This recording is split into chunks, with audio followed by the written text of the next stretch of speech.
নমস্কার। আরও একটি নতুন রেসিপির সাথে তানিয়াস রান্নাঘরে আপনাদের স্বাগত জানাই। আজকে আমি একটি খাবার থালি রেসিপি আপনাদের সঙ্গে শেয়ার করতে চলেছি। খাবার থালিতে আছে ফ্রাইড রাইস। তার জন্য এখানে আমি ১ বাটি চাল নিলাম। এটা বাসমতি রাইস নিয়েছি। এবার চালটা কয়েকবার খুব ভালো করে ধুয়ে নেব।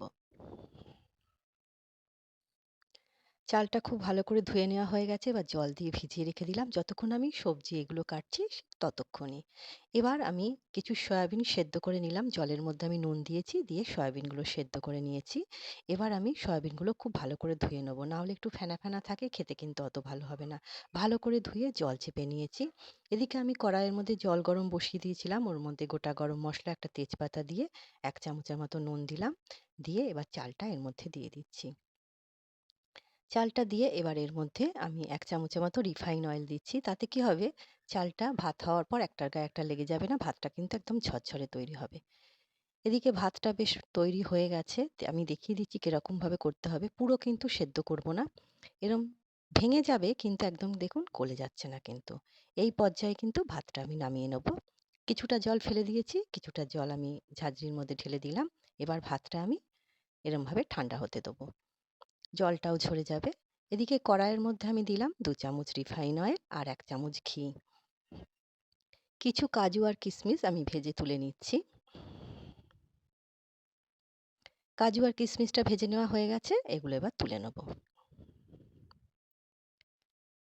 ওদিকে আমি সয়াবিনের পুরো জলটা চিপে ফেলে দিয়েছি। দিয়ে সয়াবিনটার মধ্যে দিয়ে দিলাম ১/২ চামচের মতো দিলাম গোলমরিচের গুঁড়ো। আর সয়াবিন সেদ্ধ হওয়ার সময় কিন্তু আমি নুন দিয়ে সেদ্ধ করেছিলাম। এবার সয়াবিনটা একটুখানি ভেজে নিলাম। সয়াবিনটা ভেজে নেওয়া হয়ে গেছে, এবার তুলে নিচ্ছি। আপনারা আপনাদের পছন্দ মতো করে ভেজে নেবেন। একদম লাল, লাল করেও ভেজে নিতে পারেন। আমি খুব বেশি ভাজিনি, তার খেতে ভালো লাগে না। একটু অল্প ভাজবেন, খেতে বেশ ভালো লাগবে। এবার আমি আরও ২ চামচের মতো রিফাইন অয়েল দিলাম, দিয়ে এর মধ্যে কিছু সবজি দিলাম। এর মধ্যে আছে গাজর, বিনস আর কড়াইশুঁটি। এবার সবজিগুলো আমি ভেজে নিচ্ছি। সেদ্ধও হবে আবার ভাজাও হবে।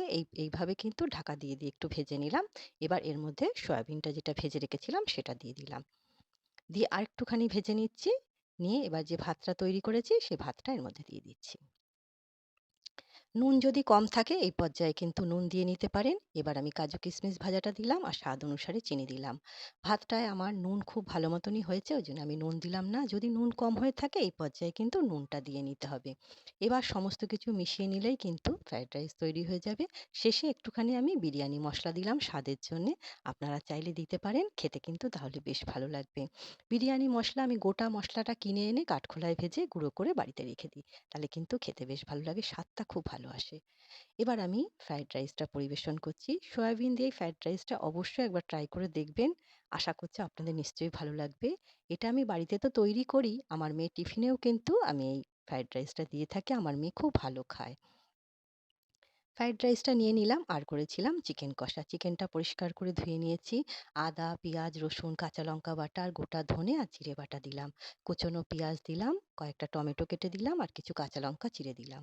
এবার স্বাদ অনুসারে নুন, হলুদ আর কালারের জন্য দিচ্ছি কাশ্মীরি লঙ্কার গুঁড়ো। এবার সর্ষের তেল দিয়ে খুব ভালো করে ম্যারিনেট করে নেব। যত ভালো করে মেখে নিতে পারবেন তত কিন্তু স্বাদ বেশি হবে। সমস্ত মশলাগুলো চিকেনের ভেতর ঢুকে যাবে আর খেতে কিন্তু বেশ ভালো লাগবে।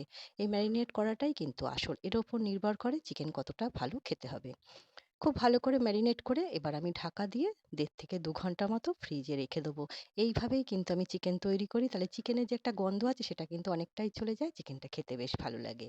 এবার কড়াইয়ের মধ্যে আমি তেলে শুকনো লঙ্কা, তেজপাতা আর গোটা গরম মসলা আর সামান্য একটুখানি জিরে দিলাম ফোড়নে।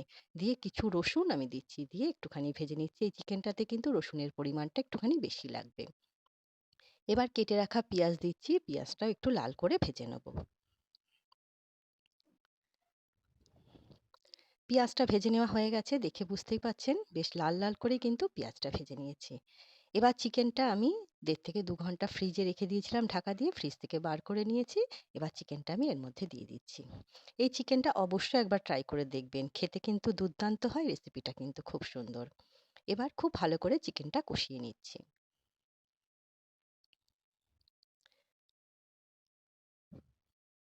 খুব ভালো করে কষিয়ে নেওয়া হয়ে গেছে। এবার যেই বাটিতে আমি চিকেনটা ম্যারিনেট করেছিলাম তার মধ্যে সামান্য একটুখানি জল দিয়ে সেই জলটা দিয়ে দিলাম। আর কিন্তু আমি জল ব্যবহার করব না। এবার ঢাকা দিয়ে দিয়ে কিন্তু রান্নাটা হবে।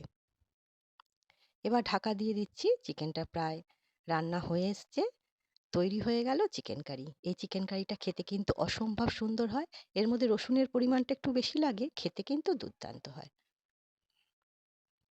চিকেন কারিটা তৈরি হয়ে গেছে, আমি নামিয়ে নিলাম। ঢাকা দিয়ে দিয়ে করেছি, খুব বেশি কিন্তু জল এর মধ্যে ব্যবহার করতে হয় না। এবার আমি চিকেন কারিটা পরিবেশন করব, তার জন্য একটা বাটিতে তুলে নিচ্ছি। এই চিকেন কারিটা কিন্তু ভাতের সঙ্গেও ভালো লাগে, পোলাও, ফ্রাইড রাইস বা রুটির সঙ্গে খেতেও কিন্তু বেশ ভালো লাগে। অবশ্যই একবার ট্রাই করে দেখবেন, আশা করছি আপনাদের নিশ্চয়ই ভালো লাগবে। পরিবেশন করার আগে বাটির মধ্যে তুলে তবে আমি পরিবেশন করব, তাহলে বেশ সুবিধে হয়। আর আমি চিকেনের মধ্যে কিন্তু খুবই কম দই ব্যবহার করি। এইভাবে ম্যারিনেট করে একবার ফ্রিজে রেখে দেবেন, দই ব্যবহার করতে হবে না। খেতে কিন্তু অসম্ভব ভালো স্বাদ হয়। চিকেনটা তুলে নেওয়া হয়ে গেছে। চিকেনটা আমি এবার থালার মধ্যে নিয়ে নিচ্ছি। আর স্যালাডের মধ্যে রেখেছিলাম শসা, টমেটো, পেঁয়াজ, লঙ্কা আর লেবু। আর ১ গ্লাস জল তো আছেই। আজকের এই খাবার থালির আয়োজন আপনাদের কেমন লাগলো? ছোট্ট একটা কমেন্ট করে অবশ্যই জানাবেন। আজ তবে এই পর্যন্তই। দেখা হবে পরের একটি নতুন রেসিপির সাথে। সবাই সুস্থ থাকবেন, ভালো থাকবেন।